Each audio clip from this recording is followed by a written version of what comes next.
Hello students, आज का हमारा चैप्टर है डाइटरी अलाउंसेस, यानी कि आपके आहार की क्या मात्राएं हैं।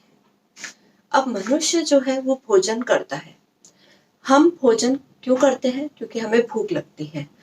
मैक्सिमम लोगों को ये धारणा होती है कि पेट भर के भोजन कर लिया यानी कि उनका जो भी रिक्वायरमेंट है वो पूरी हो गई। लेकिन यदि हम देखें तो आज भी इतने डेवलप्ड कंट्री होने के बाद भी आज भी आधे से ज्यादा जनता जो है उनमें कोई ना कोई पौष्टिक तत्व की कमी पाई जाती है। अब हमें क्या ध्यान में रखना है कि हम जो भी भोजन करते हैं वो सिर्फ उसकी हम अपीयरेंस नहीं देखें कि वो दिखने में अच्छा है, उसका टेस्ट अच्छा है, उससे हमारा पेट भर गया।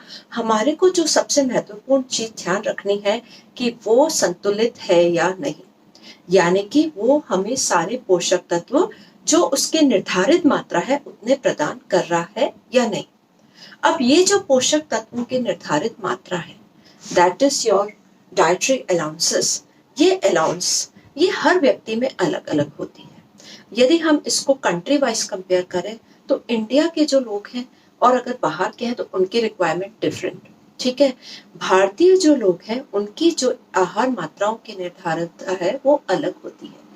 अब हम अगर इंडिया में बात करें तो पुरुषों में महिलाओं में उनकी रिक्वायरमेंट भिन्न भिन्न होती है। उसके बाद अगर हम देखें तो एज इफेक्ट करती है।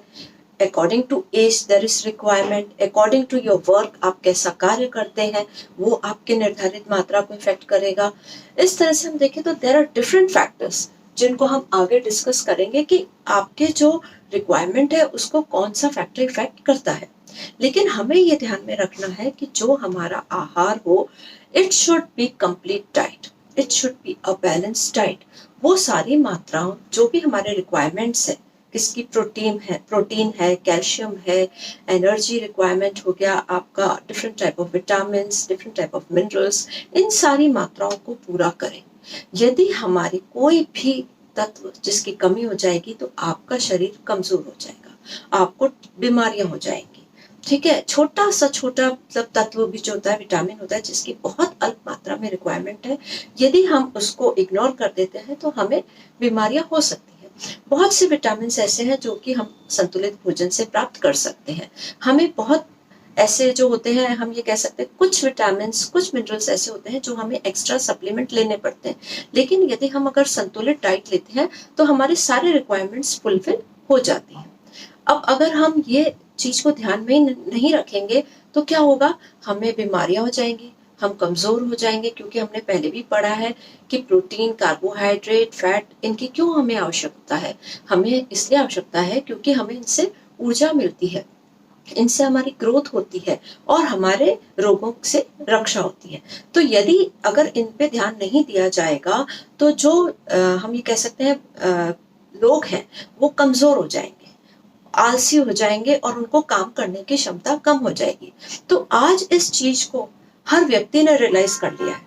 हर व्यक्ति, हम कह सकते हैं देश ने, पूरे वर्ल्ड ने रियलाइज कर लिया है कि हर व्यक्ति को जो संतुलित आहार देना बहुत जरूरी है, तभी हमारा देश जो है वो उत्थान करेगा। आपको अगर अपनी कंट्री को डेवलप करना है तो आपके जो सिटीजन्स हैं दे शुड बी हेल्दी, और उसके लिए हमने देखा होगा कि कई नेशनल प्रोग्राम्स चलते हैं जिससे कि लोगों को विज्ञापन द्वारा और एडवर्टाइजमेंट जो है टीवी के द्वारा और आप देखेंगे अखबार के द्वारा प्रचार किया जाता है और उनको बताया जाता है कि आप अपनी डाइट इस तरह से लो। गर्भवती स्त्री को क्या लेना चाहिए, विटामिन ए का क्या महत्व है, विटामिन सी का क्या महत्व है। आपने सुना होगा ड्रॉप्स भी आजकल विटामिन ए वगैरह के पिलाए जाते हैं। तो आजकल लोगों को अवेयरनेस दी जा रही है कि आप इन न्यूट्रिएंट्स का ध्यान में रखो ताकि आपको कहीं पे कमी न आए। Now we will discuss what is balance diet. सबसे पहले हम बैलेंस डाइट की परिभाषा देखें। वह भोजन होता है जिसमें भोजन के समस्त पौष्टिक तत्व व्यक्ति विशेष के शरीर की मांग के अनुसार उचित मात्रा तथा उचित साधनों से प्राप्त हो। मतलब बैलेंस डाइट का मतलब यह है कि जो व्यक्ति विशेष है, मतलब एवरी पर्सन इज डिफरेंट, तो उस व्यक्ति विशेष की रिक्वायरमेंट के अनुसार, उसके शरीर की मांग के अनुसार उचित मात्रा में उसको सारे पोषक तत्व उपलब्ध हो। नेक्स्ट, संतुलित आहार को प्रभावित करने वाले तत्व। जैसे कि मैंने पहले भी कहा है कि आपका जो डाइट है it depends upon different factors.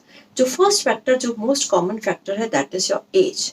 According to age यानी कि उम्र, हम अगर देखें तो हर उम्र के व्यक्ति के लिए अलग अलग रिक्वायरमेंट है।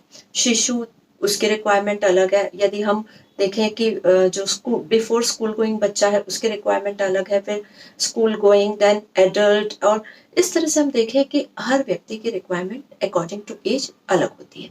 अगर हम इन जनरल देखें तो जो ग्रोथ जो होती है वो बहुत रैपिड होती है। कब होती है? बच्चा पैदा होने के बाद 5 साल तक बहुत तीव्र गति से बच्चे की वृद्धि होती है।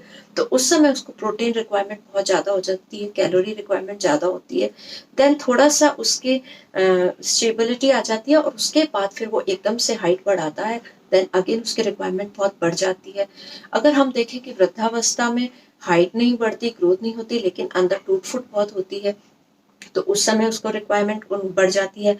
और अगर हम देखें तो ओल्ड एज में क्या होता है, शरीर कमजोर हो जाता है, बहुत बीमारियां होने लगती हैं, तो उस समय हमें विटामिन मिनरल्स इनका बहुत ध्यान रखना चाहिए ताकि हमें रोग ना हो। तो इस तरह से हम देखेंगे कि डिफरेंट एज के रिक्वायरमेंट्स अलग अलग होती हैं। सेकेंड फैक्टर है लिंग। लिंग में अगर हम डिस्कस करें तो बोथ मेल एंड फीमेल दोनों की रिक्वायरमेंट्स अलग है। उसमें अगर हम एज को भी रिलेट करें तो एज एंड लिंग बोथ आर, जो रिक्वायरमेंट्स है डिफरेंट होती हैं। अगर हम फीमेल की रिक्वायरमेंट देखें तो थोड़ी कम होती है, मेल की रिक्वायरमेंट ज़्यादा होती है, लेकिन फीमेल को आयरन की ज़्यादा ज़रूरत होती है। तो इस तरह डिफरेंट रिक्वायरमेंट्स होती हैं। देन कम्स जलवायु। जलवायु यानी कि मौसम। अब इसमें क्या होगा कि आपके जो जोग्राफिकल कंडीशन कैसी है। यदि आप ठंडे देश में रहते हैं, ठीक है, तो आपकी रिक्वायरमेंट ज़्यादा है, आपको ज़्यादा एनर्जी चाहिए। अगर हम अपना इंडियन इसमें कंपेयर करें तो सर्दियों में हम ज़्यादा खाते हैं, हमारा डाइजेशन ईजिली हो जाता है। और हमने आप देखा होगा कि सर्दियों में आप ज़्यादा घी की चीज़ें भी खाते हो, हलवे खाते हो, लड्डू बना के खाते हो, बिकॉज वी नीड मोर। तो हमारी रिक्वायरमेंट ज़्यादा हो जाती है। और गर्मियों में हमारी रिक्वायरमेंट कम हो जाती है, और गर्मियों में हम थोड़े अलग टाइप का आहार पसंद करते हैं, जिसमें कि आपने देखा होगा कि हम ज़्यादा लिक्विड डाइट की ओर जाते हैं। तो अकॉर्डिंग टू जलवायु भी आपकी रिकमेंडेड डाइटरी अलाउंसेस थोड़ी डिफरेंट हो जाती है। देन कम्स स्वास्थ्य। आपका हेल्थ कैसा है। यदि आप हेल्दी हो तो आपकी रिक्वायरमेंट डिफरेंट, यदि आप बीमार हो तो आपकी रिक्वायरमेंट अलग होगी।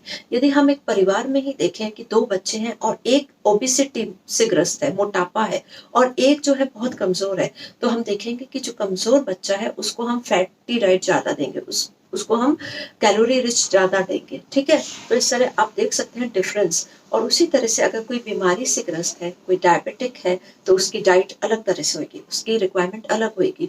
उसको ज़्यादा हमें फैट नहीं देना है, कार्बोहाइड्रेट रिच डाइट नहीं देना है। तो डिफरेंट डिसीजेस भी हमारे रिकमेंडेड डाइटरी अलाउंसेस को इफेक्ट करेंगी। हमारा आहार हम उसी के अकॉर्डिंग प्लान करेंगे जैसी हमारी हेल्थ होगी, और हमारी अगर हमें कोई बीमारी है तो उसके अकॉर्डिंग। यदि किसी बच्चे की आईसाइट बहुत कमजोर है तो हमें विशेषकर ध्यान रखना है कि हम उसको विटामिन ए रिच डाइट दें। उसी तरह से किसी को दांतों की प्रॉब्लम है या उसमें रेसिस्टेंस पावर कम है, इम्यूनिटी कम है, then we give them what, vitamin C देते हैं।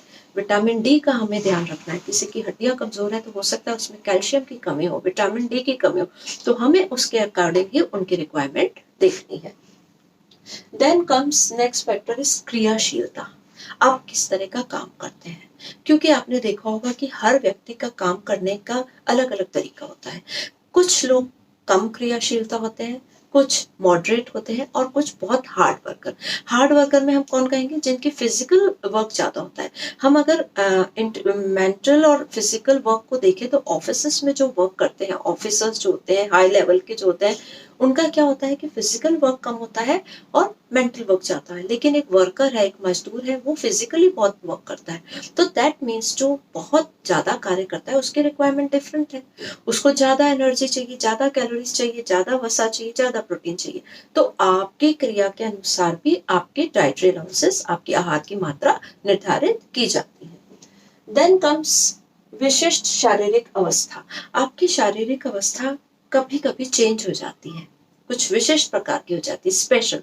दैट मीन्स आप 2 एग्जाम्पल ले सकते हैं, गर्भावस्था एंड लैक्टेशन पीरियड। जबकि धात्री अवस्था होती है जिसमें कि वो बच्चे को दूध पिलाती है। अब हम यहाँ देखें तो हमारे रिक्वायरमेंट्स डिफरेंट होती है।